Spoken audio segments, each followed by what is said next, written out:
महाभारत कथा कृपाचार्य तथा द्रोणाचार्य। गौतम ऋषि के पुत्र का नाम शरद्वान था। उनका जन्म बाणों के साथ हुआ था। उन्हें वेदाभ्यास में जरा भी रुचि नहीं थी और धनुर्विद्या से उन्हें अत्यधिक लगाव था।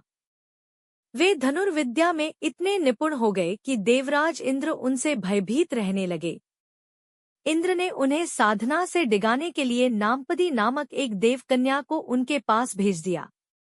उस देवकन्या के सौंदर्य के प्रभाव से कृप नामक बालक उत्पन्न हुआ और दूसरे भाग से कृपी नामक कन्या उत्पन्न हुई। कृप भी धनुर्विद्या में अपने पिता के समान ही पारंगत हुए। भीष्म जी ने इन्हीं कृप को पांडवों और कौरवों की शिक्षा दीक्षा के लिए नियुक्त किया और वे कृपाचार्य के नाम से विख्यात हुए। कृपाचार्य के द्वारा पांडवों तथा कौरवों की प्रारंभिक शिक्षा समाप्त होने के पश्चात अस्त्र शस्त्रों की विशेष शिक्षा के लिए भीष्म जी ने द्रोण नामक आचार्य को नियुक्त किया। द्रोण के साथ प्रशत नामक राजा के पुत्र द्रुपद भी शिक्षा प्राप्त कर रहे थे तथा दोनों में प्रगाढ़ मैत्री हो गई। उन्हीं दिनों परशुराम अपनी समस्त संपत्ति को ब्राह्मणों में दान करके महेंद्राचल पर्वत पर तप कर रहे थे।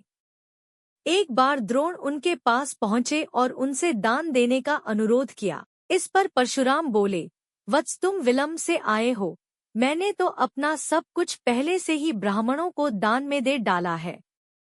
अब मेरे पास केवल अस्त्र शस्त्र ही शेष बचे हैं। तुम चाहो तो उन्हें दान में ले सकते हो।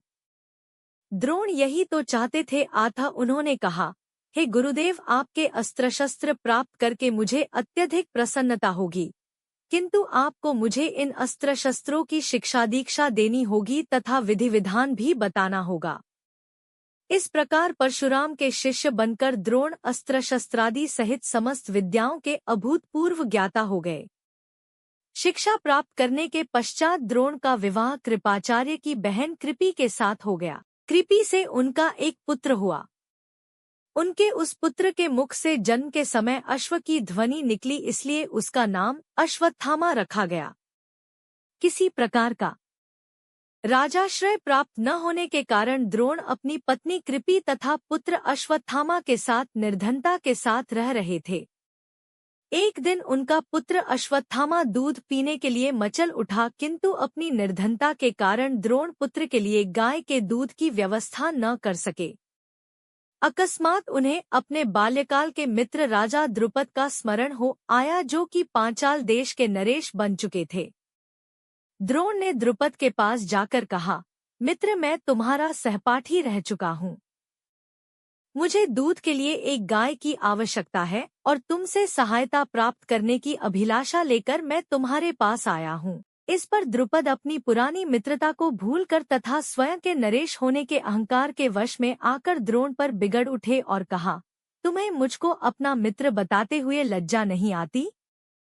मित्रता केवल समान वर्ग के लोगों में होती है, तुम जैसे निर्धन और मुझ जैसे राजा में नहीं।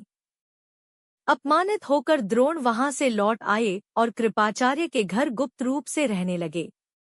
एक दिन युधिष्ठिर आदि राजकुमार जब गेंद खेल रहे थे तो उनकी गेंद एक कुएं में जा गिरी।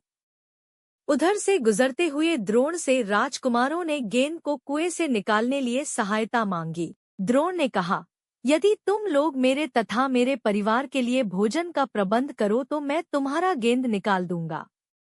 युधिष्ठिर बोले, देव, यदि हमारे पितामह की अनुमति होगी तो आप सदा के लिए भोजन पा सकेंगे।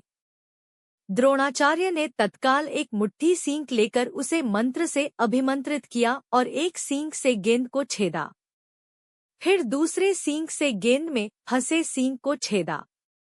इस प्रकार सींग से सींग को छेदते हुए गेंद को कुएं से निकाल दिया। इस अद्भुत प्रयोग के विषय में तथा द्रोण के समस्त विषयों में प्रकांड पंडित होने के विषय में ज्ञात होने पर भीष्म पितामह ने उन्हें राजकुमारों के उच्च शिक्षा के नियुक्त कर राजाश्रय में ले लिया और वे द्रोणाचार्य के नाम से विख्यात हुए।